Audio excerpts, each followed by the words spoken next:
Another scam has just arrived in my mailbox. What should I do? Make a news story out of it, of course. I received a check for $2,850 with my name on it and a letter. My first reaction was to cash the check, but I stepped back and did a little bit of research first. Come to find out, it's part of a mystery shopping scam. The letter says to deposit the check into my bank account and keep $200 for myself as my commission. Then I'm supposed to get a wire transfer for the remaining $2,650 and send it to some guy in Poland. While I do have some Polish ancestry, I have no idea who that person is. I wasn't the only person who received this type of check.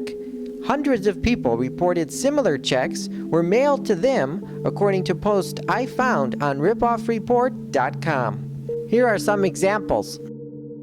Tessie Bergeron from Flagstaff, Arizona, received a check for $2,175 from a company called the Antok Group. However, it came via USPS priority mail from an address in Northville, Michigan. We visited the address where the check came from and come to find out it's a colonial-style house. Now, Tessie was instructed to keep $200 for her time and efforts and then wire transferred the rest of the money to a woman in Stockton, California. By the way, the Antok Group is a contemporary Christian counseling and psychological services company. Jeffrey in Bridgewater, New Jersey, got a similar offer. He received a check for $2,980 and was told to keep $300 for completing the assignment and then send a MoneyGram to a woman named Melissa in Manila, Philippines. Lucy in Providence, Rhode Island, said she almost got ripped off. She received a check in the mail for $3,830 and was instructed to buy office supplies at either Staples or Office Depot. The letter said she could keep $400 for her fee or salary, and then she had to set up a wire transfer for the remaining $1,650 to go to the Philippines.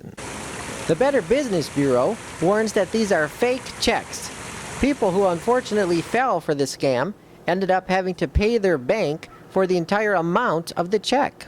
Sheryl Reichert is the president and CEO of the BBB's San Diego office. You know, this example is connected with a mystery shopping assignment, but we see them connected to charity giving. We see it on Craigslist, especially with your more expensive items. I want to buy your motorcycle or your car. I just need to have it shipped, so I'm going to send a shipper. I will send you the money for everything, and if you could just forward this money to the shipper. So we're seeing it on one-on-one transactions, and we're seeing it actual companies taking advantage of hotels with room bookings, for example. The BBB says these work-at-home opportunities oftentimes end up being scams run by people who want to rip you off. And what do you recommend someone does with the checks? Just send it back, put it through the paper shredder? What should they do? You absolutely should shred and ignore that check. If you even attempted to deposit it, there's a chance that they could get your bank account information. Some of these checks even have language on them authorizing the check may be legitimate for a very small amount and authorizing them to withdraw funds from your account. So if you weren't expecting a check and you get one in the mail, I would be extremely concerned. Here are some important tips. If you get a mystery shopping assignment or a check you weren't expecting, file a report with the Federal Trade Commission and the U.S. Postal Inspection Service. Finally, contact your state's Attorney General. With tax season coming, these type of scams are expected to blossom. Working to make sure you don't get ripped off, I'm Jason Rzucidlo for AmericaJR.com.